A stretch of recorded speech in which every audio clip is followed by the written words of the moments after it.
فلا أقسم بمواقع النجوم وإنه لقسم لو تعلمون عظيم إنه لقرآن كريم في كتاب مكنون لا يمسه إلا المطهرون تنزيل من رب العالمين.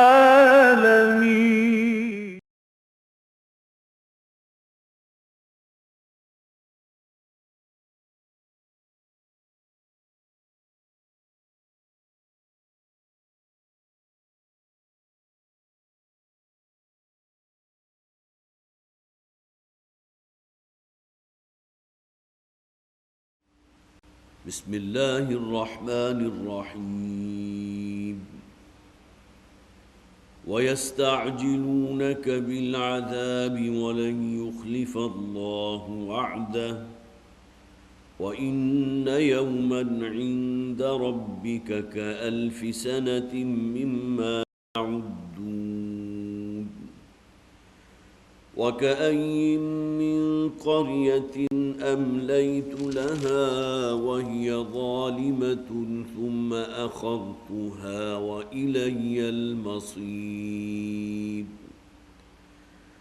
قل يا أيها الناس إنما أنا لكم نذير مبين فالذين آمنوا وعملوا الصالحات لهم مغفرة ورزق كريم والذين سعوا في آياتنا معاجزين أولئك أصحاب الجحيم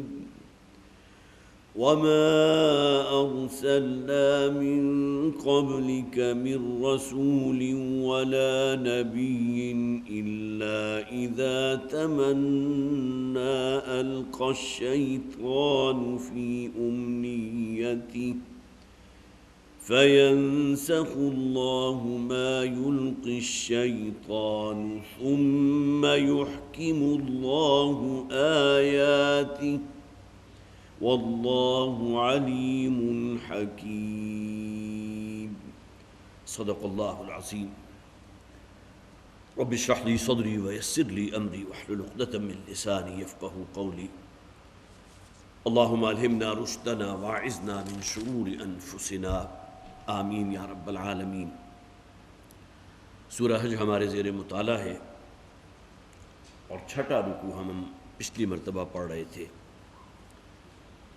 اس سورہ مبارکہ کے بارے میں چند باتیں تو بار بار آپ حضرات کے علم میں آ چکی کہ اس سورت میں مکی اور مدنی دونوں قسم کی آیات ہیں،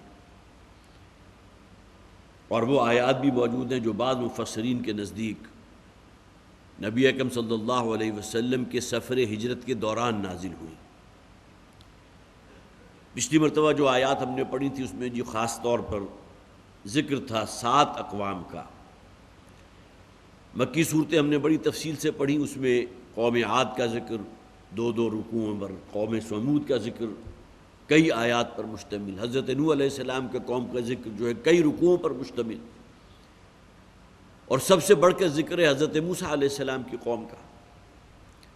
اور یہ بات میں پہلے بھی آپ کو بتا چکا ہوں کہ جن لوگوں نے تحقیق کی ہے قرآن حکیم کی،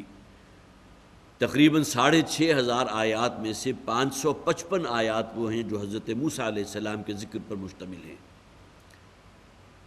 گویا کہ آپ کہہ سکتے ہیں کہ قرآن کا تقریباً 1/12 حصہ جو ہے آیات کے حوالے سے وہ حضرت موسیٰ کے ذکر پر مشتمل ہے۔ اسی طرح قرآن میں بہت سی صورتیں وہ ہیں جو مختلف انبیاء کے نام پر، سورہ یونس ہے، سورہ ہود ہے، سورہ یوسف ہے، سورہ نوح ہے، سورہ محمد ہے صلی اللہ علیہ وسلم، سورہ ابراہیم ہے۔ لیکن یہ کہ مکی صورتوں کا یہ امتیازی وصف ہم نے بڑی کثرت سے ان مکی صورتوں میں دیکھ لیا جو ان تمام قوموں کا ذکر، اور جنہیں ایام اللہ کہا جاتا ہے کہ وہ دن کے جن میں اللہ تعالیٰ نے اپنا عذاب نازل فرمایا ان قوموں پر۔ صرف 3 آیات میں ذکر کیا گیا تھا جو آیات ہم نے پڑھی تھی پچھلی مرتبہ، وَإِن يُكَذِّبُوكَ فَقَدْ كَذَّبَتْ قَبْلَهُمْ قَوْمُ نُوحٍ وَعَادٌ وَثَمُودُ۔ ایک آیت میں 3 رسولوں کا ذکر ہے، حضرت نوح علیہ السلام، حضرت ہود علیہ السلام، حضرت صالح علیہ السلام۔ وَقَوْمُ إِبْرَاهِيمَ وَقَوْمُ لُوط، اگلی آیت میں حضرت ابراہیم علیہ السلام کا ذکر، حضرت لوط علیہ السلام کا ذکر۔ وَأَصْحَابُ مَدْيَن، اور پھر مدین کے رہنے والے حضرت شعیب علیہ السلام جس قوم کی طرف بھیجے گئے تھے۔ وَكُذِّبَ مُوسَىٰ، اور اسی طرح حضرت موسیٰ کی بھی تکذیب کی گئی۔ فَأَمْلَيْتُ لِلْكَافِرِينَ ثُمَّ أَخَذْتُهُمْ فَكَيْفَ كَانَ نَكِيرٌ۔ تو اللہ تعالیٰ فرماتے ہیں کہ میں نے پھر ان مشرکین اور کافرین کو بڑی مہلت دی۔ حضرت نوح علیہ السلام کا ذکر میں نے کیا تھا کہ 950 برس دعوت توحید کا فریضہ انجام دیتے رہے، گویا کہ تحمل، برداشت، صبر، اس کا کوہ گراں۔ جبکہ مکی صورتوں میں ان کا ذکر کیا گیا تو کس اعتبار سے کہ نبی اکرم صلی اللہ علیہ وسلم کو تو دعوت کا آغاز کیے ہوئے ابھی 8 یا 9 برس بیتے ہیں، جبکہ ہمارا ایک بندہ نوح تھا جو 950 برس اپنی قوم کے درمیان موجود رہا۔ یہاں بھی حضرت نوح علیہ السلام کا ذکر بھی کیا گیا، پھر حضرت ہود کا، حضرت صالح کا، حضرت ابراہیم، حضرت لوط، حضرت شعیب، وَكُذِّبَ مُوسَىٰ، اور پھر حضرت موسیٰ علیہ السلام کا ذکر۔ فَأَمْلَيْتُ لِلْكَافِرِينَ فَأَخَذْتُهُمْ كَيْفَ كَانَ نَكِيرٌ، اور پھر اللہ تعالیٰ فرماتے ہیں میں ان کو خوب ڈھیل دی، جو کرنا چاہتے ہو ہمارے نبی اور رسول کے ساتھ کر گزرو۔ حضرت یحییٰ علیہ السلام کو قتل کر دیا گیا، شہید کر دیا گیا۔ حضرت عیسیٰ علیہ السلام کو بھی یہودیوں نے اپنے تئیں سولی پر چڑھا کر ہی دم لیا۔ یہ الگ بات ہے کہ اللہ تعالیٰ نے ان کا جو ہے معاملہ خاص کر لیا، بل رفعہ اللہ الیہ، اللہ تعالیٰ نے انہیں ان کے جسم، مادی جسم سمیت اپنے پاس اوپر اٹھا لیا، تو یہ الگ بات ہے، لیکن یہ کہ انہوں نے تو اپنے اندر کوئی کسر باقی نہیں چھوڑی تھی۔ فکیف کان نکیر، پھر جب میرا عذاب آیا تو کیسا تھا میرا عذاب۔ اور میں نے عرض کیا تھا کہ نکیر کا لفظ آتا ہے کسی شے کی ظاہری شکل و صورت کو تبدیل کر دینا، تو گویا کہ ان قوموں کا وہ حلیہ بگاڑا۔ قوم صالح کے ساتھ جو معاملہ ہوا کہ پٹک پٹک کر چٹانوں کے ساتھ جو ہے ان کے چہرے مس کر دیے گئے، اور بڑی قداور قوم تھی، بڑی قوت بازو رکھنے والی قوم تھی، بہت کچھ تھا ان کے پاس۔ فَكَأَيٍّ مِّن قَرْيَةٍ أَهْلَكْنَاهَا وَهِيَ ظَالِمَةٌ، اور پھر کتنی بستیاں وہ ہیں کہ جن کو ہم نے ہلاک کر دیا، تباہ و برباد کر دیا، اور ان کا جرم کیا تھا؟ وہ ظلم کرنے والے تھے۔ سب سے بڑا ظلم شرک، لیکن یہ کہ لوگوں کے حقوق غصب کرنے والے، لوگوں پر ظلم کرنے والے، ناانصافی کرنے والے، حق تلفی کرنے والے، اور اپنی اصل کے اعتبار سے ہر گناہ بھی ظلم ہے۔ جو قرآن کہتا ہے نا کہ ہم ان کے اوپر کوئی ظلم نہیں کرتے بلکہ یہ اپنے ہاتھوں خود اپنے اوپر ظلم ڈھاتے ہیں، وَلَٰكِن كَانُوا أَنفُسَهُمْ يَظْلِمُونَ، اس لیے کہ انسان جب گناہ کر رہا ہے تو وہ اصل میں اپنے اوپر ظلم کر رہا ہے، اسے معلوم نہیں کہ اس گناہ کی پاداش میں کس قدر سخت عقوبت ہوگی، کتنا بڑا عذاب ہوگا کہ جس میں سے اس کو گزرنا ہوگا۔ افلم یسیروا فی الارض فتکون لهم قلوب یعقلون بها، تو کیا یہ زمین میں چلتے پھرتے نہیں کہ دیکھتے ان کے دل جو ہیں وہ کچھ نصیحت حاصل کرتے، اس سے کوئی عقل سے کام لیتے کہ اتنے عظیم کھنڈرات موجود ہیں لیکن یہاں رہنے والے آج موجود نہیں، لا یرا الا مساکنہم۔ اور پھر یہ کہ ہم نے انہیں کان دیے ہیں، وَآذَانٌ يَسْمَعُونَ بِهَا، وہ کان کے جس سے واقعتاً باتوں کو سنتے، حق بات کو سن کر اس کو قبول کرنا اور اس پر قائم ہو جانا۔ یہ ہے انسانوں کا سا دیکھنا، انسانوں کا سا سننا۔ دیدن دگر آموز، شنیدن دگر آموز، دیکھنا وہ دیکھو جو اصل دیکھنا ہے، حیوانوں کا سا دیکھنا نہ دیکھو۔ کوئی حیوان بھی کسی شے کو دیکھ لیتا ہے، لیکن یہ کہ کسی انسان کا دیکھنا گویا کہ اسے اپنے رب سے، اپنے رب کی معرفت، اس کے جاہ و جلال اور اس کے جمال سے قریب تر کر دینے والی شے۔ او آذان یسمعون بہا، کہ ان کے پاس دل وہ ہوتے کہ جس سے کوئی غور و فکر کرتے، کوئی عبرت حاصل کرتے، کوئی نصیحت پکڑتے، یا ان کے کان وہ ہوتے کہ کاش کہ وہ ان چیخوں کو سن سکتے۔ جب اللہ کا عذاب آیا اور قوم نے جو ہے جو مناجات کی ہے، جو آہ و بکا کی ہے، قرآن خود کہتا ہے جب عذاب کے آثار شروع ہو جاتے تھے تو قوم انتہائی گڑ گڑاتی تھی، بڑی لمبی لمبی دعائیں کرنے لگتے تھے، لیکن یہ کہ اس وقت کا ایمان لانا یا اس وقت کا توبہ کر لینا وہ تو اللہ کے نزدیک جو ہے اس کی کوئی معنی نہیں۔ آخر میں جو فرمایا تھا فَإِنَّهَا لَا تَعْمَى الْأَبْصَارُ وَلَكِنْ تَعْمَى الْقُلُوبُ الَّتِي فِي الصُّدُورِ، یہ انسان کی ظاہری آنکھیں اندھی نہیں ہوتی بلکہ دل اندھے ہو جایا کرتے ہیں۔ دل کو بھی اللہ تعالیٰ نے آنکھیں دی ہیں۔ ہم یہ سمجھتے ہیں کہ شاید ہمارا مرکز جو ہے یہ دماغ ہے، ٹھیک ہے، دماغ ہماری فزیکل ایکٹیویٹیز کو کنٹرول کر رہا ہے، لیکن جو نبی اکرم صلی اللہ علیہ وسلم نے فرمایا تھا التقویٰ ہا ہنا، معرفت رب کی، پہچان اللہ کی، تقویٰ ایمان یہاں دل میں ہوتا ہے۔ ٹھیک ہے، انسان غور و فکر کرتا ہے دماغ کے ذریعے، لیکن دل کی بھی ایک باطنی حقیقت ہے، اس کی روحانی کیفیت ہے۔ لہذا یہاں فرمایا گیا ان کی آنکھیں اندھی نہیں ہوئی ولیکن تعمی القلوب التی فی الصدور، بلکہ دل کی آنکھیں اندھی ہو چکی ہیں۔ گویا کہ نابینا نہیں ہیں، بینا ہیں، سب کچھ دیکھ رہے ہیں، لیکن کسی شے کو دیکھ کر اپنے رب کی معرفت حاصل کرنا یہ وصف میں موجود نہیں۔ وَيَسْتَعْجِلُونَكَ بِالْعَذَابِ، یہاں تک ہم پڑھ چکے تھے، میں نے تھوڑا سا اعادہ کیا، بھائی اگلی آیات کی طرف۔ اور اے نبی صلی اللہ علیہ وسلم، یہ آپ سے بڑی جلدی مچا رہے ہیں، بہت جلد کہہ رہے ہیں عذاب کے بارے میں۔ یہ خالصتاً مکی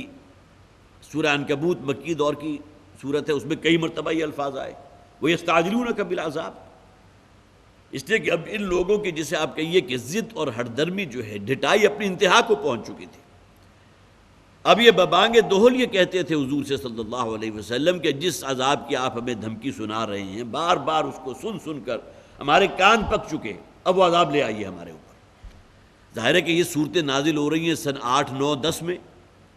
اور نبی اکرم صلی اللہ علیہ وسلم کو توحید کا فریضہ انجام دیتے ہوئے تقریباً 9-10 برس بیت چکے،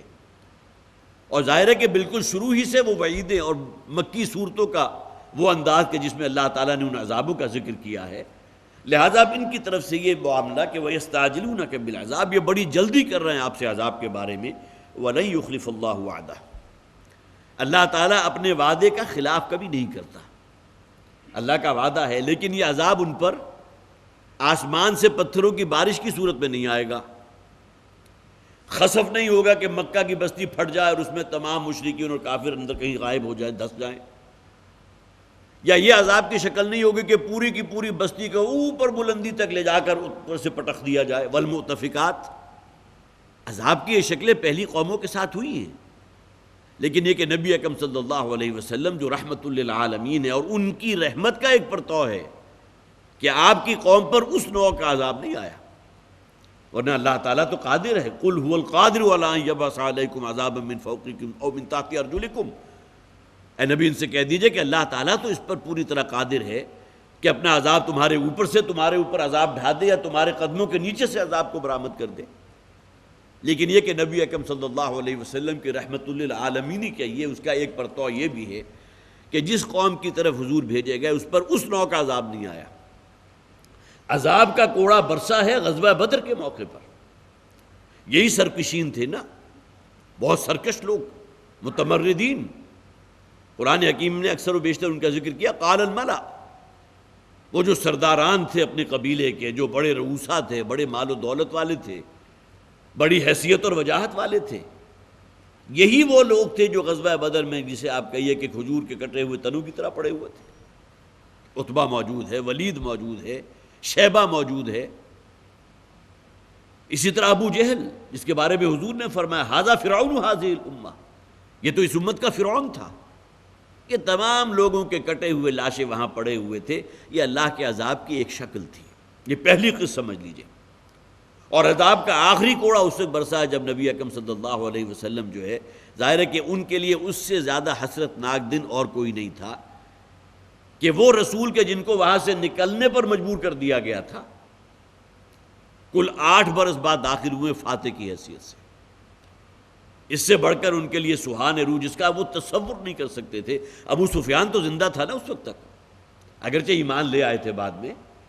لیکن یہ کہ بہرحال اس کے دل کی کیفیت کیا ہوگی کہ جن کو ختم کرنے کے لیے، جن کی اس دعوت کو رد کرنے کے لیے ایڑی چوٹی کا زور لگا لیا، لیکن یہ کہ آج وہ غالب ہیں ہم پر اور چڑھے آ رہے ہیں، فاتح کی حیثیت سے مکے میں داخل ہو رہے ہیں۔ تو یہ عذاب کی شکلیں ہیں، ایک عذاب وہ تھا جو غزوہ بدر میں ایک وہ اللہ کے اس کوڑے کی جان طرح جو ہے ان کی پیٹھ پر برسا ہے، اور پھر ان کے لیے جسے آپ کہیے عذاب ہی کی دوسری نوعیت تھی کہ اب یہاں گویا کہ اللہ کا وہ دین قائم ہو رہا ہے کہ جس کا نام سننے کو تیار نہیں تھے۔ ہم نے وہ آیات پڑھی تھی پچھلی مرتبہ کہ لوگوں کے کتنے ہی لوگوں کی جانیں لیے اس بنیاد پر کہ یہ کہتے تھے کہ ہمارا رب اللہ ہے، الا یقول ربنا اللہ، اس کے علاوہ تو ان کا اور کوئی جرم نہیں تھا، حالانکہ نبی اکرم صلی اللہ علیہ وسلم ہو اور انہی کے تقریباً پیرل شخصیت حضرت ابو بکر صدیق رضی اللہ تعالیٰ عنہ کی، انتہائی سلیم الفطر، انتہائی سلیم النفس، کبھی کسی کو حضرت ابو بکر سے بھی جھوٹ کا تجربہ نہیں ہوا، کبھی کسی کو دھوکہ نہیں دیا، حضور کو تو الصادق اور الامین کا خطاب مل گیا تھا نا، لقب وہاں عطا ہو گیا تھا، لیکن حضرت ابو بکر صدیق رضی اللہ تعالیٰ عنہ کی اس معاشرے کے اندر جو حیثیت ہے اس کا آپ خود محسوس کر سکتے ہیں، لیکن یہ کہ ان کو مارا ہے اور مار مار کر اپنی دانست میں مردہ سمجھ کر وہاں سے گئے ہیں بیت اللہ کے صحن میں، اس تمام معاملات ہوئے ہیں، ظاہر ہے کہ اہل حق کو وہ قربانیاں دینی پڑتی ہیں، تو اللہ تعالیٰ کا عذاب ان لوگوں پر آیا، وَيَسْتَعْجِلُونَكَ بِالْعَذَابِ، یہ بڑی جلدی مچا رہے ہیں اے نبی صلی اللہ علیہ وسلم آپ سے عذاب کے بارے میں، وَلَن يُخْلِفَ اللَّهُ وَعْدَهُ، اللہ تعالیٰ اپنے وعدے کو پورا کرے گا، خلاف ورزی اللہ تعالیٰ کی ڈکشنری میں موجود نہیں ہے، اور اس دلیل کو قرآن وہاں بھی لیتا ہے، اللہ تعالیٰ نے جن لوگوں سے جنت کا وعدہ کیا ہے کان وعد اللہ حقا، وہ سچا وعدہ ہے، لازماً پورا ہو کر رہے گا، اور اسی طرح جن لوگوں کا کردار مسخ ہوگا جو فاسق و فاجر ہوں گے وہاں بھی اللہ کا اٹل وعدہ ہے، وہاں اللہ کا پختہ وعدہ ہے، سچا وعدہ ہے کہ ظالموں کو بھرپور سزا مل کر رہے گی، وَلَن يُخْلِفَ اللَّهُ وَعْدَهُ وَإِنَّ يَوْمًا عِندَ رَبِّكَ كَأَلْفِ سَنَةٍ مِّمَّا تَعُدُّونَ، اور تیرے رب کے نزدیک تو اس کا ایک دن 1000 برس کے مساوی ہے جو تم گنتی کرتے ہو، قرآن حکیم میں یہ بھی کہا گیا 1000 برس، اور اسی طرح سورہ معارج میں تعرج الملائکۃ والروح الیہ فی یوم کان مقدارہ 50,000 سنہ، اللہ کا ایک دن 50,000 برس کے مساوی، معلوم ہوا کہ وہاں کے پیمانے کچھ اور ہیں، جہاں قرآن کہتا ہے نا کہ ہم نے اس زمین و آسمان کی تخلیق میں 6 دن لگے ہیں، وَلَقَدْ خَلَقْنَا السَّمَاوَاتِ وَالْأَرْضَ فِي 6 أَيَّامٍ، وہاں 6 دن جو ہیں ہمارے دن تو نہیں ہیں 24 گھنٹے والے، تو ممکن ہے ایک دن 1000 برس کا ہو، ایک دن 50,000 برس کا ہو، یہ 6 ادوار ہیں، لہذا یہاں جو فرمایا گیا ہے وَإِنَّ يَوْمًا عِندَ رَبِّكَ كَأَلْفِ سَنَةٍ مِّمَّا تَعُدُّونَ، تمہارے رب کے نزدیک تو ایک دن جو ہے تمہارے رب کا ایک دن 1000 برس کے مساوی ہے، وَكَأَيٍّ مِّن قَرْيَةٍ أَمْلَيْتُ لَهَا، اور کتنی ہی بستیوں کو کتنے ہی رہنے والوں کو ہم نے بڑی ڈھیل دی، پھر فوری طور پر مثال جو بلنک کرتی ہے ذہن کے اندر حضرت نوح علیہ السلام کی 950 برس، اور پھر عرض کروں گا کہ صبر اور ثبات اور استقامت کا ایک کوہ گرا، وہی ظالمۃ، اور یہ قومیں جو تھی بڑا ظلم کرنے والی تھی، یہ ہماری ایک سنت ہے، قوموں کے معاملے میں بھی اللہ تعالیٰ کی سنت یہی ہے، اور انسان کے معاملے میں انفرادی اعتبار سے بھی، جیسا کہ قرآن میں فرمایا گیا کہ اگر انسان کی غلطیوں اور اس کے جو گناہ ہیں، اس کے جو فسق و فجور ہے، اس پر فوری گرفت کرنا چاہیں تو پھر تو انسان کو مہلت نہیں ملے گی۔ آپ اپنے اوپر غور کیجئے، میں اپنے اوپر غور کرتا ہوں کہ ہم میں سے کون شخص ہے جو معصوم ہے، لیکن اللہ تعالیٰ کی طرف سے یہ معاملہ ہے، ڈھیل دی جاتی ہے، اس کے دونوں ہی پہلو ہیں، ڈھیل دینے کا ایک نتیجہ تو یہ بھی نکل سکتا ہے کہ انسان اور آزاد ہو جائے اور سرکش ہو جائے، بغاوت اور طغیانی کے رستے پر اور آگے بڑھتا چلا جائے، وَأَمَّا مَن بَخِلَ وَاسْتَغْنَىٰ وَكَذَّبَ بِالْحُسْنَىٰ فَسَنُيَسِّرُهُ لِلْعُسْرَىٰ، جو تکذیب کرتا ہے، حق بات کی تردید کرتا ہے، تقوی کے مخالف طرز عمل اختیار کرتا ہے، وَأَمَّا مَنْ أَعْطَىٰ وَاتَّقَىٰ وَصَدَّقَ بِالْحُسْنَىٰ، روپیہ پیسہ دینا، تقوی اختیار کرنا اور ہر اچھی بات کو قبول کرنا، تصدیق کرنا، جس کے اندر اس کے برعکس کوالٹیز موجود ہیں، تو اللہ تعالیٰ اس کے لیے اس رستے کو آسان فرما دیتا ہے، یہ تیسیر ہے، گویا کہ اللہ نے اس رستے کو بھی کھلا کر دیا ان لوگوں کے لیے جو سرکش تھے، جو باغی تھے، اور اسی جو جسے آپ کہیے کہ مہلت دینے کا ایک نتیجہ یہ بھی نکل سکتا ہے کہ کوئی انسان اللہ کے حضور توبہ کر لے، اس کی زندگی میں کوئی لمحہ ایسا آئے کہ اپنے تمام گناہوں پر تائب ہو کر صدق دل سے اللہ کے سامنے انابت اختیار کرے، رجوع اختیار کرے، جسے آپ استدراج کہیں گے، اس کے معنی میں اصل پہلو تو یہی ہے کہ انسان اپنی سرکشی میں کہاں تک جاتا ہے دیکھتے ہیں، کہیں رستے میں کوئی اس قسم کی چیزیں نہیں آئیں گی کہ انسان جو ہے گویا کہ خدائی کوئی تقدیر ایسی ہو کہ جو اس کے قدموں کو روک لے، اللہ تعالیٰ نے اس رستے کو اس کے لیے کھول دیا ہے، فسق و فجور والا رستہ، اور اس کے برعکس ان لوگوں کے لیے بھی اللہ تعالیٰ اپنے اس رستوں کو کھول دیتا ہے جو تقوی اور ایمان کے رستے پر چلنے والے ہیں. لیکن یہ اللہ تعالیٰ پکڑتا انہی لوگوں کو ہے کہ جو ظلم پر کاربند رہتے ہیں، ناانصافی کرنے والے ہیں، حق تلفی کرنے والے ہیں. ثم اخذتها، اور پھر ہم نے ان قوموں کو پکڑا، ان بستیوں کو نسیا منسیا کر دیا. وإلی المصیر، اور یہ دنیاوی سزا ہی ان کے لیے کافی نہیں تھی، بلکہ اصل زندگی جو مرنے کے بعد کی زندگی ہے، جو انفائنائٹ ہے، جس کی کوئی حد نہیں ہے، اینڈ لیس ہے، وہ ہے جس میں انہیں ہمارے حضور پیش ہونا. وإلی المصیر، ایک ایک کا مقدمہ ہم نپٹائیں گے. اس دنیا میں تو موت آتی ہے، ہر شخص پر آ جاتی ہے. کوئی شخص عذاب الہی کے اندر مبتلا ہو کر مرا، یہ الگ بات ہے کہ اس کی جان کنی کی کیفیت کیا ہوگی، آپ اس کا تصور نہیں کر سکتے. لیکن ایک شخص وہ ہے کہ جو ایمان و تقوی والا تھا، جس کے بارے میں نبی اکرم صلی اللہ علیہ وسلم نے فرمایا تھا کہ اس کے جسم سے روح اس طرح نکل جاتی ہے جس طرح ایک مشکیزے میں سے قطرہ نکل گیا. اور اس بدبخت اور فاسق و فاجر کے جسم سے جب روح نکلتی ہے تو کیا کیفیت ہوتی ہے، جس طرح کسی گرم گرم کباب کو سیخ کے اوپر سے کھینچ کر اتارا جائے، یا کسی خاردار جھاڑی کے اوپر کوئی پتلا کپڑا، ململ کا کپڑا ڈال کر اس کو زور سے کھینچا جائے تو اس کے چیتھڑے بکھر جاتے ہیں. یہ کیفیت اس شخص کی ہوتی ہے. وإلی المصیر، بالآخر سب کو میری ہی طرف لوٹنا ہے. قل یا ایھا الناس انما انا لکم نذیر مبین، اے نبی کہہ دیجئے، اے لوگوں، دیکھیے یہاں وہ آفاقی دعوت، یا ایھا الذین آمنوا آپ کو مدنی صورتوں میں ملے گا. یا ایھا الناس کے الفاظ اکثر و بیشتر مکی صورتوں میں ہے، اس لیے کہ یہاں کل بنی نوع آدم کا ایک ایک فرد یہاں مخاطب ہے. انما انا لکم نذیر مبین، یہ حضور کی دعوت عام ہے، دعوت خاص الی اہل عرب. لیکن آپ نبی اور رسول، رسالت کا وہ پہلو جو پوری انسانیت کے لیے ہے. یا ایھا الناس انما انا لکم نذیر مبین، اے لوگوں میں ہوں جو تمہاری طرف نذیر اور مبین بنا کر بھیجا. نذیر مبین کھلے طور پر خبردار کر دینے والا. دیکھیے نذیر کے معنی ہوتے ہیں خبردار کر دینا. نبی اکرم صلی اللہ علیہ وسلم نے مختلف تماثیل میں بھی اس بات کو واضح کیا. مثلا ایک حدیث میں حضور نے فرمایا کہ میری اور تمہاری مثال، اور یہاں تم سے مراد کون ہے؟ مشرکین مکہ، جو حضور کی اپنی برادری سے تعلق رکھتے تھے، بنی ہاشم سے تھے. کئی مواقع پر آپ نے ان کو مدعو کیا اپنے گھر پر کھانے کے موقع پر، اور پھر یہ کہ وہاں دعوت سامنے رکھی. میری اور تمہاری مثال ایسے ہے گویا کہ آگ کا ایک بہت بڑا الاؤ روشن ہے، تو اور تم اپنی نفسانی خواہشات کے تحت اور دنیاوی لذات میں مگن ہو کر بالکل اندھے اور بہرے بکٹوٹ دوڑے چلے جا رہے اس آگ کے گڑھے کی طرف، اور میں تمہارے کپڑے پکڑ پکڑ کر تمہیں بچانے کی کوشش کر رہا ہوں. اب یہ ہے گویا کہ ایک شے سے خبردار کرنا ایک پہلا درجہ ہے، اور دوسرے اس کے لیے پوری کوشش کرنا کہ کسی طرح بنی نوع انسان کو جو ہے اس عذاب الہی کے چنگل سے بچا سکے. اسی طرح خبردار وہ شخص کرتا ہے کہ جسے کوئی کسی اور بات کی بھی خبر ہو. گویا کہ جو سامنے لوگ موجود ہیں انہیں کسی بات کی خبر نہیں ہے، اور ایک شخص ہے جو دعویٰ کرتا ہے کہ مجھے ایک اور بات بھی معلوم ہے، کسی اور بات کی بھی مجھے خبر ہے جو میں تم تک پہنچانا چاہتا ہوں. جب وہ آیات نازل ہوئی تھی سورہ مدثر کہ یا ایھا المدثر قم فانذر وربک فکبر، اے کمبل میں لپٹ کر لیٹنے والے، اب آپ کھڑے ہو جائیے اور انذار کیجیے. وہی خبردار کرنا، آگاہ کر دینا. جن لوگوں کو معلوم نہیں ہے انہیں بتا دینا کہ اب ایک اور زندگی آنے والی ہے جس میں تمہیں اس دنیا کی زندگی کے ایک ایک عمل کی جواب دہی کرنی ہے.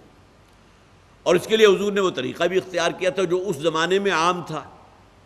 ایک شخص کہیں بلند کسی جگہ پر کھڑا ہو جاتا تھا، اور کھڑا ہو کر جو ہے وہ وا صباحا کے الفاظ جو ہے وہ اپنے منہ سے نکالتا تھا. تمام لوگ اس کی طرف متوجہ ہو جاتے تھے، ہائے وہ صبح جو آنے والی ہے. تو حضور بھی جو کوہ صفا پر کھڑے ہو گئے، اس سے کوہ صفا جو ایک بڑی چٹان کی شکل میں تھا. آپ تو 1400 برس کے اندر اس میں بڑی تراش خراش ہو کر اب چھوٹی سی ایک جسے آپ کہیے کہ ابھار نظر آتا ہے، باقی چٹان بھی بظاہر موجود نہیں. لیکن یہ کہ اس وقت بہرحال وہ ایک چٹان کی شکل میں تھا، اور اتنی بلند چٹان تھی کہ جس کی پرلی طرف کچھ نظر نہیں آتا تھا. تو حضور کھڑے ہو گئے اور آپ نے فرمایا کہ اگر میں تم سے یہ کہوں کہ اس چٹان یا اس پہاڑ کی پرلی طرف ایک لشکر ہے جو تم پر حملہ کرنے کے لیے بےتاب ہے، تو کیا تم میری بات کا یقین کر لو گے؟ تمام لوگوں نے گواہی دی، کیوں نہیں؟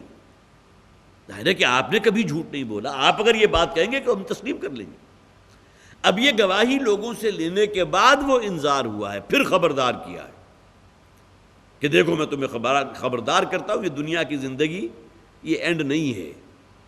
اصل زندگی تو مرنے کے بعد شروع ہونے والی ہے۔ اور یہ سینکڑوں قسم کی دیویوں اور دیوتا جن سے تم نے بیت اللہ کو سجا رکھا ہے، ان میں سے کسی کے اندر کوئی طاقت نہیں ہے کہ تمہیں کوئی مضرت پہنچا سکے یا نفع پہنچا سکے۔ اب یہ ہے اصل میں خبردار کرنا، آگاہ کرنا۔ انما انا لکم نذیر مبین، اس سے بڑھ کر تو اور کوئی بات نہیں ہو سکتی کہ حضور نے وہ طریقہ اختیار کیا ہے، بلند جگہ پر کھڑے ہوئے ہیں،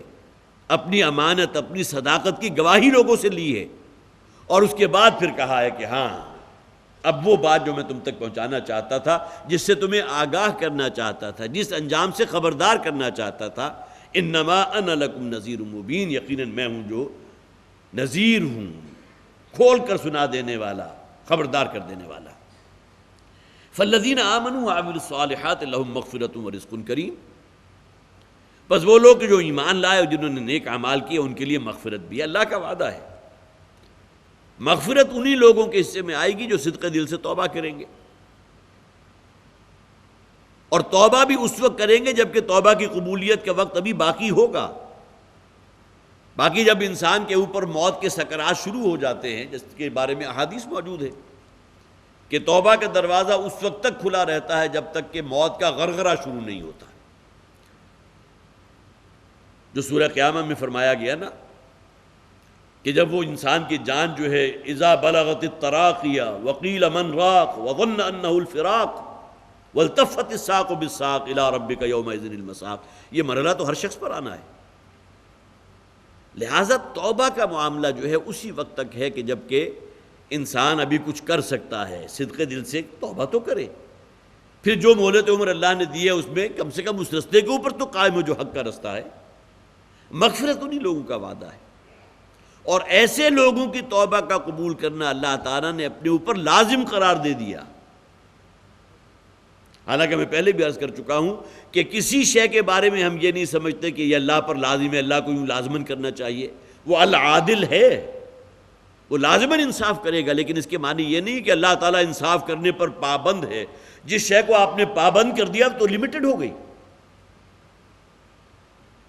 تو اللہ تعالیٰ کی صفات تو انلمیٹڈ ہے، اس کے اوپر کوئی شے آپ خارج سے ٹھوس نہیں سکتے، کسی شے کا جبر نہیں کر سکتے۔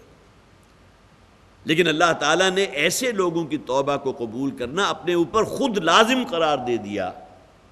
کہ جو صدق دل سے توبہ کرتے ہیں اور اس کے بعد پھر اعمال صالحہ والی روش پر کاربند ہو جاتے ہیں۔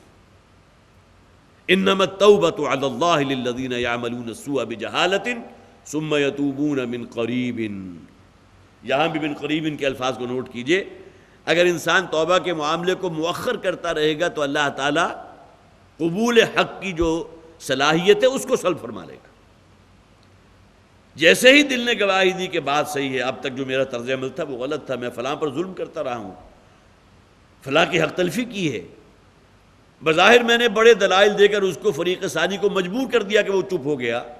لیکن اللہ تو جانتا ہے نا، یہ انسان کو اللہ تعالیٰ نے جو ضمیر دیا ہے، جو مفتی اندر بیٹھا ہے اسے تو معلوم ہے، وہ اندر سے کچوکے لگاتا رہتا ہے۔ ضمیر کی خلش جس نام سے آپ بھی واقف ہیں، تو انسان خوب بل الانسان علی نفسہ بصیرہ، تو لہم مغفرۃ ورزق کریم، ان کے لیے مغفرت کا وعدہ ہے، اللہ کا پختہ وعدہ ہے، ورزق کریم، اور بہت ہی عزت والا رزق۔ ظاہر ہے کہ جو رزق اللہ تعالیٰ جنت میں فراہم کرے گا اہل جنت کو، متقیوں کو، اہل ایمان کو، اس کا کوئی تصور ہم تو نہیں کر سکتے۔ الفاظ قرآن وہ استعمال کرتا ہے، پھل بھی ہوں گے اور لحم طیر بھی ہوگا، پرندوں کا گوشت، پرندوں کے گوشت میں ہم زیادہ سے زیادہ جسے آپ کہیے اڑان بڑھیں گے تو کہاں تک جائیں گے، تیتر کے گوشت تک چلے جائیں گے، اور کچھ ایسے پرندے ہوں گے جو بہت نفیس گوشت رکھتے ہیں، لیکن یہ کہ جنت میں جو گوشت اللہ تعالیٰ عطا فرمائے گا اس کا کوئی تقابل آپ اس دنیا کے گوشت کے ساتھ کریں تو وہ ظاہر ہے کہ وہ انسان کی اپنی تعبیر کی ایک کوتاہی ہوگی، ورنہ تو حضور نے فرمایا کہ جنت کی نعمتیں وہ ہے، وہ حدیث 12 میں آپ کو سنا چکا، ما لا عین رأت ولا اذن سمعت وما خطر علی قلب بشر، نہ اس دنیا میں کسی انسان نے دیکھی ہے، نہ کسی کان نے سنی ہے، نہ اس کی جو نعمت ہونے کا جو احساس ہے اس کا کوئی ادراک انسان کے قلب و ذہن پر ہو سکتا ہے۔ کس درجے کی نعمت ہے جو عزت افزائی اللہ تعالیٰ فرمائے گا، رزق کریم، بڑا عزت والا رزق وہاں فراہم کیا جائے گا۔ والذین سعوا فی آیاتنا معاجزین اولئک اصحاب الجحیم، اور وہ لوگ کہ جو بڑی محنت کر رہے ہیں، آج دن رات ایک کیا ہوا ہے، ان کی آنیاں جانیاں دیکھو، ہماری آیات ہمارے اس رستے میں روڑے اٹکا رہے ہیں۔ محمد رسول اللہ صلی اللہ علیہ وسلم کی جان کے بھی در پہ ہیں، اور پھر اس راہ کے جو ہے سد راہ بن کر کھڑے ہو گئے ہیں، اور وہ چاہتے ہیں کہ شاید ہم ہٹ جائیں گے ان سے، ہمیں عاجز کر دیں گے۔ معاجزین اولئک اصحاب الجحیم، یہ وہ لوگ ہیں جو جہنم والے ہیں۔ ظاہر ہے کہ ان کی تو محنت تھی ہی اسی کام کے لیے، جو تقدس ان کے نزدیک اپنے آبائی دین کا تھا، وہ بت پرستی والا دین جس پر انہوں نے اپنے آباء و اجداد کو، باپ کو، دادا کو، پردادا کو، وہ روایات چلتی چلی آ رہی ہیں، آج ایک بالکل نئے دین کا آغاز ہو چکا، کیسے ممکن ہے کہ اسے پلٹنے کو تیار ہوں؟ لہذا ان کی تمام سعی و جہد اور محنت جو تھی وہ اسی ایک ایکسس کے گرد گھوم رہی تھی کہ کسی طرح محمد صلی اللہ علیہ وسلم کے اس دین کے رستے کو روک دیں، اور وہ شاید اس آڑ میں چاہتے تھے کہ ہمیں عاجز کر دیں، لیکن یہ کہ ظاہر ہے کہ وہ ہمیں ہرا نہیں سکتے۔ اس معنی میں اللہ تعالیٰ کی قوت اور اس کی لامحدود جو بھی اس کے پاس اختیار ہے اس کا تو ہم اندازہ کر ہی نہیں سکتے۔ انسان کی حیثیت ہے کیا ابو جہل کی کوئی حیثیت نبی اکرم صلی اللہ تعالیٰ کے مقابلے میں کوئی ہے؟ کہاں وہ جس نے اس پوری کائنات کو تخلیق فرمایا، جس نے سورج کے اندر وہ حرارت اور تمادت پیدا کر دی جو کروڑوں ڈگری سینٹی گریڈ کی ہے، جس کا تصور نہیں کر سکتے، کیا وہ ہستی جو ہے اس کا کوئی مد مقابل اس دنیا میں موجود ہے؟ یہ تو اللہ تعالیٰ کی اپنی شان غفاری ہے، شان رحیمی ہے، وہ جو اس کی سنت ہے کہ وہ مہلت دیتا ہے، ان کو ڈھیل دیتا ہے، صرف اس کا ایک عکس ہے۔ باقی یہ کہ اللہ تعالیٰ کو قدرت حاصل تھی نا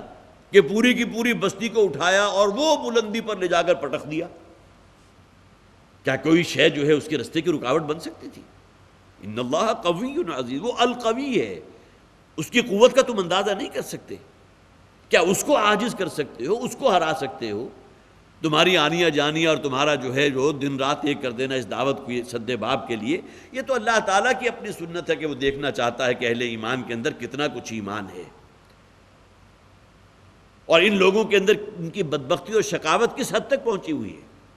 تاکہ اللہ جان لے۔ لوگوں کو اللہ کے علم میں ہے لیکن سامنے آ جائے، لوگوں کو معلوم ہو جائے۔ اولئک اصحاب الجحیم، یہ ہیں اصل میں جہنم والے۔ وما ارسلنا من قبلک من رسول ولا نبی، اور جب کبھی بھی ہم نے بھیجا اپنے رسولوں میں سے کسی کو یا انبیاء میں سے کسی کو، اے نبی صلی اللہ علیہ وسلم آپ سے پہلے، الا اذا تمنا القى الشیطان فی امنیتہ، ہوتا کیا تھا کہ جب وہ کوئی خواہش کرتے تھے، آرزو کرتے تھے، تمنا کے مفہوم یہ بڑے مشکلات القرآن میں سے ہے یہ آیت، اور اس کی تعبیرات مختلف تفاسیر کے اندر کی گئی ہیں۔ بعض احادیث ایسی ہیں کہ جن کو بنیاد بنا کر جو ہے کچھ جسے آپ کہیے کہ کوئی ایسے باتیں کی گئی جو بہت سے مفسرین کے نزدیک بالکل ناقابل یقین ہے کہ ممکن نہیں ہے کہ حدیث ایسی ہو، اور اس کے اندر بہت سے ضعف بھی موجود ہیں، اس کا ذکر میں ابھی کر دوں گا، صرف پہلے ترجمہ کر لیجئے۔ وما ارسلنا من قبلک من رسول ولا نبی الا اذا تمنا القى الشیطان فی امنیتہ، اور نہیں بھیجا ہم نے اپنے نبیوں اور رسولوں میں سے کسی کو مگر یہ کہ جب وہ کوئی خواہش یا آرزو کرتا ہے، القى الشیطان فی امنیتہ، تو شیطان ملاوٹ کر دیتا ہے یا ڈال دیتا ہے اس کی خواہش اور آرزو میں سے کچھ۔ وہ کہ شیطان کا عمل دخل اس حد تک ہے کہ جو نبی اور رسول کی اپنی خواہش یا اپنے ارادے کے اندر بھی آمیزش کر دیتا ہے۔ فینسخ اللہ ما یلقی الشیطان، لیکن چونکہ معاملہ نبی اور رسول کا ہے لہذا اللہ تعالیٰ فرماتے ہیں کہ پھر اللہ تعالیٰ جو شیطان نے اس کے اندر آمیزش کی ہوتی ہے، جو ملاوٹ کی ہوتی ہے، اللہ تعالیٰ اس کو محو کر دیتا ہے، ختم کر دیتا ہے۔ ثم یحکم اللہ آیاتہ، اور پھر اللہ تعالیٰ اپنی آیات کو بڑا محکم کر دیتا ہے، پختہ کر دیتا ہے۔ دیکھیے عام انسان کا معاملہ تو سمجھ میں آتا ہے کہ اس کے اندر شیطان کا عمل دخل، اس کا اثر و رخوع اس کی سوچ میں، اس کی تمناؤں آرزوؤں میں، اس کے ارادوں میں، اس کی ایمبیشنز، اور یہی شیطانی معاملات ہوتے ہیں جو حرص اور طمع اور لالچ کی شکل میں آگے سے آگے انسان کو گمراہی کے اندر مبتلا کرتے ہیں۔ لیکن جب معاملہ ہو نبی اور رسول کا تو اس میں شیطان کی کوئی آمیزش ہو جانا اس کا ہم تصور نہیں کر سکتے۔ جیسا کہ نبی اکرم صلی اللہ علیہ وسلم نے ایک حدیث میں فرمایا تھا نا کہ ہر انسان کے اندر ایک شیطان موجود ہوتا ہے جو ظاہر ہے کہ اس کو برائی کی اور بدی کی اور فسق و فجور کی ترغیب دیتا ہے، تو صحابہ میں سے کسی نے ہمت کی اور اسے سوال کیا کیا حضور آپ کا معاملہ بھی یہ ہے؟ تو آپ نے فرمایا ہاں میرا معاملہ بھی ہے، لیکن میں نے اپنے شیطان کو مسلمان کر لیا ہے، بھائی مانا کہ میں اس پر غالب ہوں۔ یہ اللہ تعالیٰ کی طرف سے حفاظت خصوصی ہے جو نبی اور رسول کو حاصل ہوتی ہے، کہ اس کی جو بھی ایمبیشنز اچھے معنی میں، ہر نبی اور رسول کا ظاہر ہے کہ دلی خواہش آرزو ہے کہ دین غالب ہو، توحید کا چرچا ہو، لوگ اسلام کو قبول کریں۔ اب شیطان لوگوں کے دلوں کے اندر وہ جو برے خیالات اور وسوسے، ہمارا آبائی دین چلا آ رہا ہے جی، یہ نئی دعوت شروع ہو گئی، تو گویا کہ ہمارے آباء و اجداد سب گمراہ تھے، وہ تمام جہنمی ہیں، یہ بات ہم تسلیم کرنے کو تیار نہیں ہیں۔ یہ تو مان لیں کہ یہ شخص جھوٹ بول رہا ہے، لیکن اس بات کو تسلیم کرنے کو تیار نہیں۔ اب شیطان لوگوں کے دلوں تک تو رسائی حاصل کر سکتا ہے کہ جس کی بنیاد پر وہ معاندین اور مخالفین کی شکل اختیار کر لیں، لیکن نبی اور رسول کے معاملے میں ایسا نہیں ہے۔ لہٰذا اللہ تعالیٰ نے آگے فرما دیا فَيَنْسَخُ اللَّهُ مَا يُلْقِي الشَّيْطَانُ، تو جو شیطان کی طرف سے جو خیال القاء ہوتا ہے اللہ تعالیٰ اس کو ختم کر دیتا ہے، منسوخ، محو کر دیتا ہے، گویا کہ وہ شے موجود نہیں ہے۔ اور پھر ثُمَّ يُحْكِمُ اللَّهُ آیاتہ، پھر اللہ تعالیٰ اپنی آیات کو محکم فرما دیتا ہے۔ معلوم ہوتا ہے کہ آیات کا جو اصل مقصد نزول تھا وہ بالکل نکھر کر سامنے آ جاتا ہے، اور شیطان نے جو کوشش کی تھی کہ اس کے اندر کوئی شے ایڈ کر سکے، کوئی ملاوٹ کر سکے، وہ اللہ تعالیٰ اس تمام، جسے آپ جھاڑ جکاڑ کہیے یا جھاگ کی طرح کی شے جو کہیں پانی کے اوپر آتی ہے، اس کو دور کر دیتا ہے اور نتھرا ہوا پانی سامنے آ جاتا ہے۔ اصل میں ایک واقعہ ہے جو اگرچہ مختلف مفسرین نے اس کا ذکر تو کیا، لیکن یہ نہیں لکھا کہ کس کتاب میں موجود ہے، لیکن جیسا کہ میں نے عرض کیا تھا کہ دور جدید کے مفسرین جو ہیں انہوں نے اکثر و بیشتر اس واقعے کی نفی کی ہے اور اس کے ذوف کے اوپر بہت سے دلائل دیے۔ مولانا مودودی رحمۃ اللہ علیہ نے بھی بڑے دلائل قائم کیے ہیں اس حدیث پر کہ جس کی روح سے گویا کہ اذا تمنا کے معنی انہوں نے کیا ہے جب وہ قرآن کی آیات پڑھتے ہیں تو شیطان اس میں جو ہے در اندازی کرتا ہے اور اپنی طرف سے ایڈ کر دیتا ہے، یا پھر اللہ تعالیٰ ان آیات کو جو ایڈ کی ہوتی ہیں ان کو پھر جو ہے وہ منسوخ کر دیتا ہے، رسول کے دل سے بھی محو کر دیتا ہے۔ لیکن ایک واقعہ کوئی ایسا ہے کہ نبی اکرم صلی اللہ علیہ وسلم ایک مرتبہ کفار کے مجمع میں موجود تھے اور سورہ نجم کی تلاوت کر رہے تھے۔ جب اس آیت پر پہنچے افرأیتم اللات والعزی ومناۃ الثالثۃ الاخری، کیا تم نے کبھی غور کیا یہ لات ہے، یہ عزیٰ ہے اور منات ہے، الثالثۃ الاخری وہ تیسری دیوی، یہ ان کی بڑی بڑی دیویاں تھیں، جسے آپ کہیے مہا دیوی قسم کی چیز ہے، جس طرح مہادیو ہوتا ہے، لات الہ کا مؤنث۔ اور یہ بات آپ حضرات کے علم میں بارہا بیان ہو چکی کہ مشرکین عرب جو ہے فرشتوں کو اللہ کی بیٹیاں سمجھتے تھے، لہذا فرشتوں کے ناموں ہی پر انہوں نے جو ہے مختلف دیویاں تراش رکھی تھی، لات عزیٰ العزیز کی مؤنث، اسی طرح منات یہ تیسری دیوی تھی۔ تو جب حضور نے یہ آیت پڑھی تو جس وقت پڑھ رہے تھے اس وقت شیطان غالب ہوا، اب اس حدیث کے مطابق، اور حضور کے الفاظ میں یہ شے ایڈ کر دی جس کو میں نے خاص طور پر نوٹ کیا ہے، تلک الغرانیق العلا، یہ ایک آیت ختم ہوئی، وَإِنَّ شَفَاعَتُهُنَّ لَتُرْجَى، اور آگے صورت پھر شروع ہو گئی، أَلَكُمُ الذَّكَرُ وَلَهُ الْأُنثىٰ تِلْكَ إِذًا قِسْمَةٌ ضِیزَىٰ، یہ دو چیزیں ایڈ کر دی شیطان نے۔ گویا کہ اب مفہوم یہ ہوا کہ افرأیتم اللات والعزیٰ، کیا تم نے لات اور عزیٰ کبھی غور کیا، یہ جو دیویاں تم نے بنا رکھی ہیں، اور تیسری دیوی ومناۃ الثالثۃ الاخری۔ اب شیطان نے جو ایڈ کیا اور جو اس روایت کے موجب نبی اکرم صلی اللہ علیہ وسلم نے بھی اپنی زبان سے ادا کر دیا، تلک الغرانیق العلا وَإِنَّ شَفَاعَتُهُنَّ لَتُرْجَى،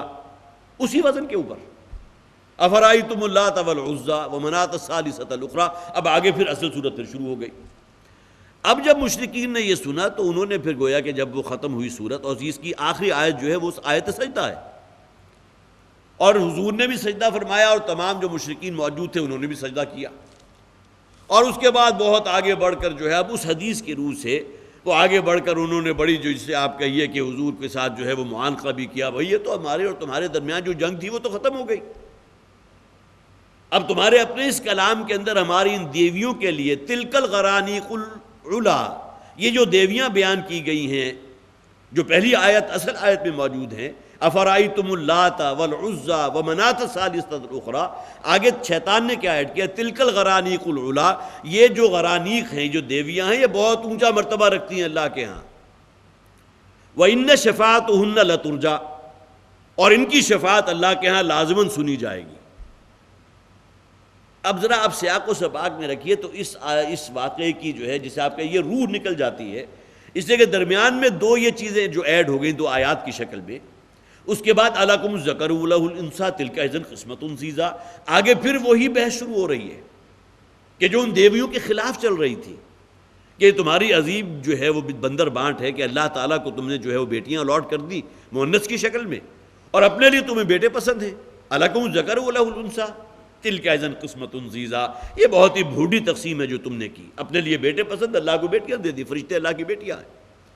اب گویا کہ درمیان میں یہ دو بالکل الگ سے جو آیات آ گئیں، آیات نہیں ہیں، اس واقعے کی روح سے شیطان کو اس درجے اختیار اس وقت حاصل ہوا تھا کہ اس نے نبی اکرم صلی اللہ علیہ وسلم کے زبان سے یہ دو چیزیں تلک الغرانیق العلا وان شفاعتهن لترجى یہ ایڈ کر دی۔ اب حالانکہ سیاق و سباق اس بات کی بالکل نفی کر رہا ہے، اور پھر یہ کہ اس کے آخر میں جس سجدے کا ذکر ہے بخاری اور مسلم میں روایت آج بھی موجود ہے۔ جب یہ سورہ مبارکہ نازل ہوئی تھی تو حضور ایک مجمع میں تشریف لے گئے تھے، اور وہاں جا کر وَالنَّجْمِ إِذَا هَوَىٰ مَا ضَلَّ صَاحِبُكُمْ وَمَا غَوَىٰ وَمَا يَنطِقُ عَنِ الْهَوَىٰ إِنْ هُوَ إِلَّا وَحْيٌ يُوحَىٰ عَلَّمَهُ شَدِيدُ الْقُوَىٰ ذُو مِرَّةٍ فَاسْتَوَىٰ وَهُوَ بِالْأُفُقِ الْأَعْلَىٰ، جو ردم اس کے اندر ہے۔ حضور نے خطابانہ انداز میں اس پوری سورت کی تلاوت کی، اور پورا مجمع جو تھا بالکل مسحور ہو گیا، اور آخری آیت سجدہ پر جب حضور نے سجدہ کیا تو بے اختیار تمام کفار اور مشرکین بھی سجدہ ریز ہو گئے۔ یہ واقعہ بالکل صحیح ہے، لیکن اس میں یہ جو درمیانی شے ایڈ ہو گئی جو کہیں کسی ایک واقعے میں آئی، اور ہمارے بعض مفسرین نے اس کو بنیاد بنا کر اذا تمنا القى الشیطان فی امنیتہ، یہاں تمنا کا معنی جو ہے وہ تلاوت کے کیا کہ جب وہ قرآن کی تلاوت کرتا ہے کوئی نبی اور رسول تو شیطان اپنی طرف سے اس میں کچھ ایڈ کر دیتا ہے، جیسا کہ اس واقعے میں جس کی کوئی بنیاد نہیں شیطان نے دو آیات اپنی طرف سے ایڈ کر دی۔ اب تفاسیر کے اندر مولانا مودودی رحمۃ اللہ علیہ نے کئی صفحات جو اس بحث کے اوپر لیے، اور پھر وہ تمام دلائل قائم کیے ہیں کہ جس کی روح سے وہ واقعہ جو ہے بالکل بے سر و پا ہے، بے بنیاد واقعہ ہے۔ لیکن چونکہ جو حضرات بھی تفاسیر کا مطالعہ کرتے ہیں اس میں اس کا ذکر موجود ہے، لہٰذا میں نے چاہا کہ اس کی پوری تفصیل آپ کے سامنے رکھ دوں، اس لیے کہ وہ پڑھتے ہوئے ممکن ہے کہ بعض حضرات کے ذہن کے اندر جو ہے کوئی ابہام یا کوئی اشکال پیدا ہو جائے۔ دوسری طرف اگر آپ لیں گے کہ ہر نبی اور رسول کا ارادہ اور خواہش یہ ہے کہ دین قائم ہو، دین کا غلبہ ہو،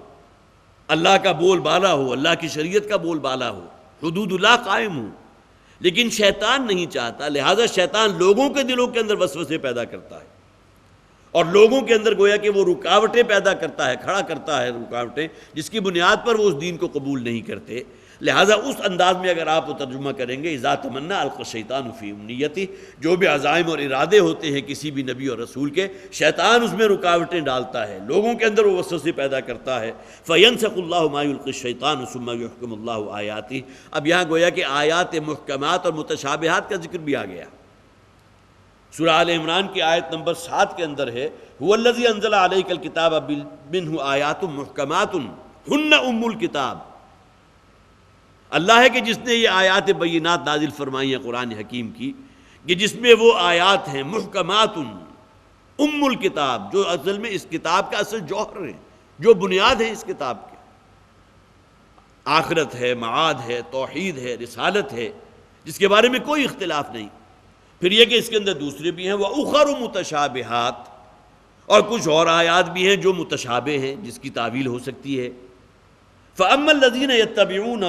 مَا تَشَابَهَ مِنْهُ ابْتِغَاءَ الْفِتْنَةِ فَأَمَّا الَّذِينَ فِي قُلُوبِهِمْ زَيْغٌ،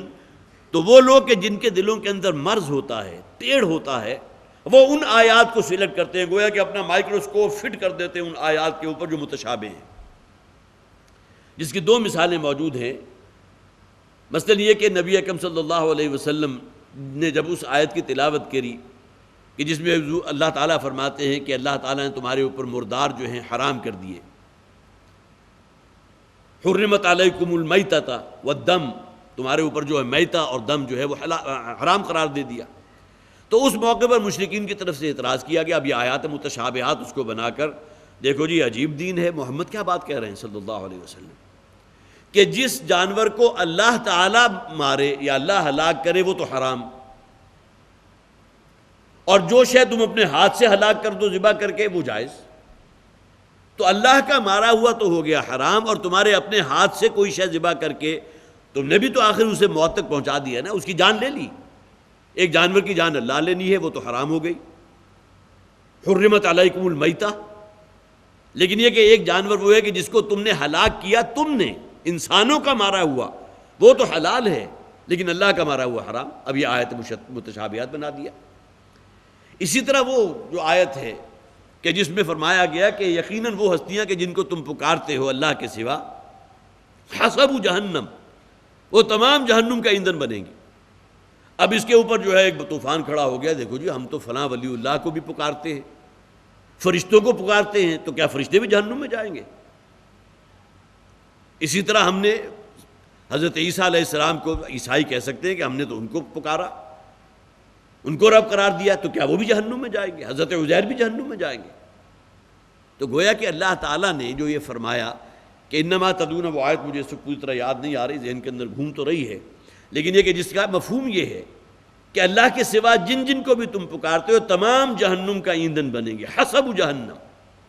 تو اس پر انہوں نے کہا کہ ہم پکارتے تو فرشتوں کو بھی ہیں، ہم پکارتے تو ولی اولیاء اللہ کو بھی ہیں، ہم پکارتے تو نبیوں اور رسولوں کو بھی ہیں، تو کیا اس قرآن کی روح سے ہم اس بات کو مان لیں کہ یہ تمام ہی جہنم میں جائیں گے؟ معاذ اللہ۔ اب یہ وہ چیزیں ہیں جس کے اوپر شیطان ان کے اندر وسوسہ پیدا کرتا ہے۔ انسان کا خواہ معاملہ انفرادی ہو یا اجتماعی معاملہ ہو، شیطان کو جو اللہ تعالیٰ نے ایک اتھارٹی دے دی ہے، اتھارٹی کنٹرول اس حد تک دے دی ہے کہ وہ لوگوں کے دلوں میں وسوسہ اندازی بھی کر سکتا ہے۔ آخری دو صورتیں آپ حضرات کے فوراً ذہن میں آئی ہوں گی،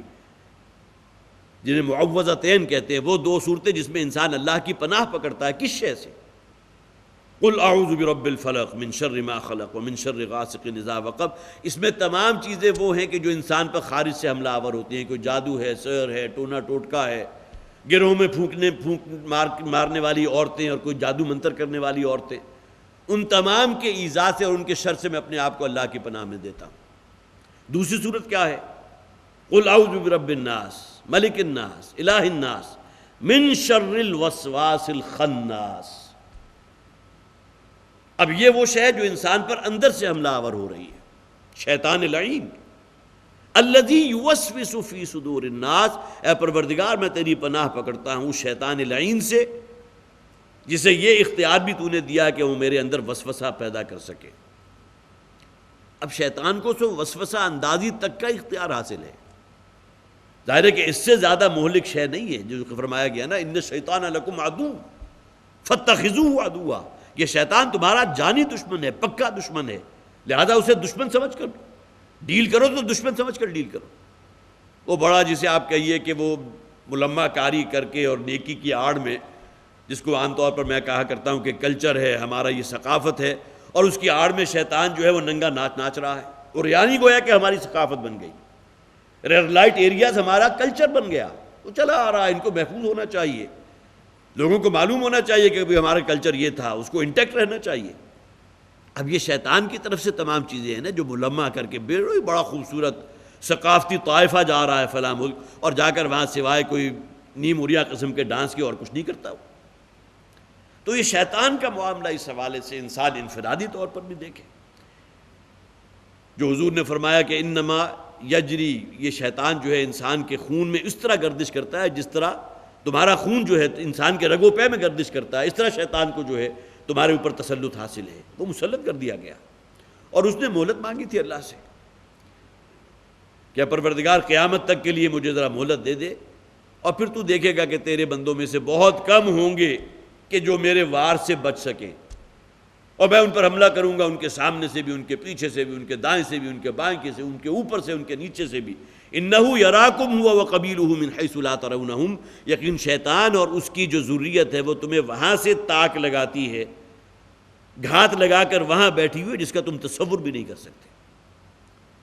اب یہ اختیار اللہ تعالیٰ نے جو شیطان کو دیا، لیکن نبیوں اور رسولوں کے معاملے میں یہ اختیار نہیں ہے، جیسا کہ حضور نے فرمایا تھا کہ میں نے اپنے شیطان کو مسلمان کر دیا ہے، میرا کنٹرول اس پر ہے، اللہ نے مجھے اس پر کنٹرول عطا فرمایا ہے۔ پھر اگر شیطان کی طرف سے کہیں کوئی بات ایسی آتی بھی ہے تو اللہ تعالیٰ اس کو محو کر دیتا ہے، جو فرمایا گیا فَيَنْسَخُ اللَّهُ مَا يُلْقِي الشَّيْطَانُ ثُمَّ يُحْكِمُ اللَّهُ آیاتِ، آیات محکمات اور آیات متشابہات۔ آیات محکمات کیا ہیں؟ ہن ام الکتاب، وہ کتاب کی اصل جڑ ہیں، بنیاد ہیں. اور وَأُخَرُ متشابہات، ہاں متشابہات بھی ہیں موجود قرآن حکیم میں. فَأَمَّا الَّذِينَ فِي قُلُوبِهِمْ زَيْغٌ فَيَتَّبِعُونَ مَا تَشَابَهَ مِنْهُ ابْتِغَاءَ الْفِتْنَةِ وَابْتِغَاءَ تَأْوِيلِهِ، اور وہ لوگ کہ جن کے اندر زیغ ہوتا ہے، بیماری ہوتی ہے، کھوٹ ہوتی ہے، وہ لوگ صرف انہی آیات کے پیچھے پڑتے ہیں جو اپنے اندر کوئی تشابہ رکھتی ہیں، جو آیات متشابہات میں سے ہیں، جن میں سے چند ایک کی مثال میں نے آپ کو دی ہے. واللہ علیم الحکیم، اور یقین اللہ تعالیٰ خوب علم رکھنے والا ہے، ہر شے کو جاننے والا ہے اور کمال حکمت والا ہے. لیجعل ما یلقی الشیطان فتنۃ للذین فی قلوبہم مرض، تاکہ بنا دے اس شے کو جو شیطان نے القاء کیا تھا. اب یہاں ہر شخص کا معاملہ ہو رہا ہے، شیطان کو اختیار حاصل ہے نا، وہ وسوسہ کر سکتا ہے ہر شخص کے اوپر. فتنۃ للذین فی قلوبہم مرض، ان لوگوں کے لیے ایک آزمائش بنا دے. اب کتنے لوگوں کے لیے آزمائش بن گئی ہوگی؟ قرآن میں تو وہ آیت نازل ہوئی کہ جن ہستیوں کو تم اللہ کے سوا پکارتے ہو تمام جہنم کا ایندھن بنیں گی. تو ہم تو فرشتوں کو پکارتے ہیں، ہم تو نبیوں اور رسولوں کو پکارتے ہیں، ہم تو اولیاء اللہ کو پکارتے ہیں. اب یہ کتنی بڑی آزمائش بن گئی لوگوں کے لیے، شیطان کا دیا ہوا وار، یا کہ اللہ کا مارا ہوا جو ہے وہ تو حرام ہے اور انسان کا مارا ہوا حلال ہو گیا، جائز ہو گیا. اب یہ تمام چیزیں وہ ہیں جس میں اصل میں جو شیطان کی ذہنیت ہے اس کو ریڈ کیجئے. آج اسی شیطان کی ایک ریفلیکشن جو ہے وہ یہود کی شکل میں ہے. شیطان کا کردار اور یہود، شیطان کے اندر بھی وہ کبر تھا، غرور، گھمنڈ. اور آج یہ جو یہودی ہیں ان کے اندر جو کبر ہے، جو غرور ہے، اور تمام انسانوں کو سمجھتے ہوئے تو حیوانات ہیں، یہ تو مویشیوں اور ڈھور ڈنگروں کی مانند ہیں. ہم ہیں supreme chosen people of the lord, اللہ کے انتہائی محبوب لوگ. اور جس اللہ کو وہ مانتے ہیں اس اللہ کی دی ہوئی شریعت میں گویا کہ تمام لوگوں پر ظلم کرنا، تمام کو سود کے آکٹوپس کے اندر جکڑ لینا، خون چوس لینا، وہ اس اللہ کی شریعت میں جائز ہے، معاذ اللہ. لیکن اللہ کے سمجھتے ہیں کہ ہم اللہ کے بڑے محبوب ہیں. تو شیطان اور یہود ان دونوں کو اگر آپ نوٹ کریں گے تو بالکل پیرلل ہے. وہی تکبر جو شیطان میں تھا کہ میں اعلیٰ ہوں، میں عرفہ ہوں، ایک ایسی شے کہ جو تو نے سنے ہوئے گارے سے پیدا کی، میں کیسے ممکن ہے اس کو سجدہ کروں. یہی غرور اور تب جسے آپ تمرد کہیے آج ابلیس کو حاصل ہے، آج یہ یہود کو حاصل ہے. تمام انسانوں کا خون نچوڑنا، وہ سمجھتے ہیں ہمارا حق ہے. سود کے اندر جو ہے مبتلا کر کے ان میں سے کوئی جو ہے یوجوری جسے کہتے ہیں، یوجوری بنیے کا سود، جو عام طور پر ہمارے ہاں مختلف بستیوں میں ہے، کوئی شخص ہے جس نے سود دے دیا. فرض کیجئے کہ کوئی ضرورت مند نے آ کے 10,000 روپے سود لیا، 10 مہینے بعد جب آپ پوچھتے ہیں تو 5,000 تو وہ اس کا سود ادا کر چکا اور 10,000 روپے کی رقم جو کہ تو موجود ہے. اور جو لوگ کہیں اس آکٹوپس کے جسے آپ چنگل میں آ جاتے ہیں ان کے لیے زندگی اجیرن ہو جاتی ہے. لیکن ان لوگوں کے ہاں اس قسم کا سود جو ہے تمام انسانوں کو اس کے اندر جکڑ دو. ہاں ایک یہودی دوسرے یہودی کے ساتھ سودی لین دین نہیں کرے گا، یہ ان کی شریعت میں موجود ہے. اس لیے کہ باقی تو انسان ہے ہی نہیں، یہ حیوانات ہیں. اور جس طرح تم اپنے حیوان سے کام لیتے ہو، اگر کسی کو تانگے کے آگے یا ریڑے کے آگے صبح اپنا گھوڑا جوتنا ہے تو کچھ نہ کچھ اسے رات کو کھلائے گا نا، کوئی چارے کا بندوبست کرے گا، کوئی پانی دے گا تاکہ اگلے دن وہ مشقت کر سکے، اس کے لیے کمائی کا ذریعہ بن سکے. تو تمام انسانوں کا معاملہ یہودیوں کے نزدیک اس سے زیادہ اور نہیں ہے کہ ان کو ایکسپلائٹ کرو، ان کے اوپر ظلم کرو اور ان کا خون نچوڑو اور اپنے لیے جو ہے عیاشیاں اور اپنے محلات جو ہیں ان کو تعمیر کرتے چلے جاؤ. اور یہ پورا شیطانی کردار ہے کہ جو آج یہود ادا کر رہا ہے. اور جیسا کہ میں نے عرض کیا تھا کہ ان کی ذہنیت بھی بالکل ایک ہے کہ اب وہ تکبر اور کبر وہ شے ہے جس سے بڑا گناہ آپ اس کا تصور نہیں کر سکتے. اس لیے کہ حدیث قدسی کے الفاظ آپ نے سنے ہوں گے، الکبر ردائی. اللہ تعالیٰ فرماتے ہیں تکبر یا کبر جو ہے وہ تو میرا جامہ ہے. اس لیے کہ اللہ تعالیٰ سے زیادہ بڑی ذات تو کوئی نہیں نا. گویا کہ کبر کا اگر معاملہ کہیں کوئی راس آتا ہے یا جامہ تو صرف اللہ کی ذات پر آتا ہے. المتکبر، اس کے ناموں میں سے یہ نام بھی تو ہے نا، المتکبر، انتہائی کبر والا، اس سے اوپر کوئی شے ہے ہی نہیں. جبکہ انسان جس کی حیثیت ایک گندگی کے کیڑے سے زیادہ نہیں، وہ اگر وہ کہیں خدا کا مد مقابل بن جائے اور وہ کہیں کبر اختیار کرے تو حدیث قدسی کے الفاظ کیا ہیں؟ کبر میرا جامہ ہے، الکبر ردائی. اور جو شخص بھی کبر اختیار کرتا ہے وہ گویا کہ میرے جامے کو میرے اوپر سے کھینچ رہا ہے. اب اس سے زیادہ جو ہے جسے آپ کہیے کہ خوفناک الفاظ ہو نہیں سکتے کبر کے لیے. اور یہ ہے کہ جو شیطان میں موجود تھا کہ میں آدم سے اعلیٰ ہوں، افضل ہوں، مجھے تو نے نار سے پیدا کیا، آگ سے پیدا کیا، اسے سڑے ہوئے گارے سے پیدا کیا، میں اس کو سجدہ نہیں کر سکتا۔ اور یہی معاملہ جو ہے آج یہود کا بھی ہے۔ لِيَجْعَلَ مَا يُلْقِي الشَّيْطَانُ فِتْنَةً لِّلَّذِينَ فِي قُلُوبِهِمْ مَرَضٌ وَالْقَاسِيَةِ قُلُوبُهُمْ، اور اسی شیطان کے در اندازی کی وجہ سے ان کے دل سخت ہو جاتے ہیں۔ وَإِنَّ الظَّالِمِينَ لَفِي شِقَاقٍ بَعِيدٍ، اور یقیناً یہ ظالم ہیں، جو شرک کرنے والے بھی ہیں، جو فسق و فجور میں آخری حد تک پہنچے ہوئے ہیں، لفی شقاق بعید، جو بہت دور کی مخالفت میں جا پڑے ہیں۔ وَلِيَعْلَمَ الَّذِينَ أُوتُوا الْعِلْمَ أَنَّهُ الْحَقُّ مِنْ رَبِّهِمْ، اور اس کے برعکس وہ لوگ کہ جنہیں علم حقیقی حاصل ہے، جو سمجھتے ہیں کہ یہ اللہ کا کلام ہے اور اس میں جو شے بیان کی گئی وہ ہمارے لیے سراپا ہدایت ہے، أَنَّهُ الْحَقُّ مِنْ رَبِّهِمْ، وہ اس قرآن کے بارے میں سمجھتے ہیں کہ یہی حق ہے، یہ دین حق ہے، یہ رسول حق ہیں، اللہ کی ذات الحق ہے۔ فَيُؤْمِنُوا بِهِ، تو لہٰذا وہ اس پر ایمان بھی لاتے ہیں، اللہ پر ایمان لاتے ہیں، اللہ کے رسولوں پر ایمان لاتے ہیں، اللہ کی کتابوں پر ایمان لاتے ہیں۔ فَتُخْبِتَ لَهُ قُلُوبُهُمْ، تو جس کی وجہ سے ان کے دل مائل ہو جاتے ہیں، نرم پڑ جاتے ہیں۔ وَإِنَّ اللَّهَ لَهَادِ الَّذِينَ آمَنُوا إِلَىٰ صِرَاطٍ مُسْتَقِيمٍ، اور یقیناً اللہ تعالیٰ تو ہدایت فرماتا ہے ان لوگوں کی جو اہل ایمان ہے صراط مستقیم کی طرف۔ گویا کہ جو اپنے آپ کو شیطان کے چنگل سے محفوظ رکھ سکے، اس کی حفاظت، اس کے راہ ہدایت پر رہنے کی ذمہ اللہ نے اپنے ذمہ لیا ہے۔ اللہ تعالیٰ ہمارا شمار ان لوگوں میں فرمائے، اور شیطان کی طرف سے جو اس کو اللہ تعالیٰ نے اختیار دیا ہے در اندازی کا اور وسوسہ اندازی کا، اللہ تعالیٰ ہمیں اس سے محفوظ رکھے۔ بارک اللہ لی ولکم فی القرآن العظیم ونفعنی وإیاکم بالآیات والذکر الحکیم۔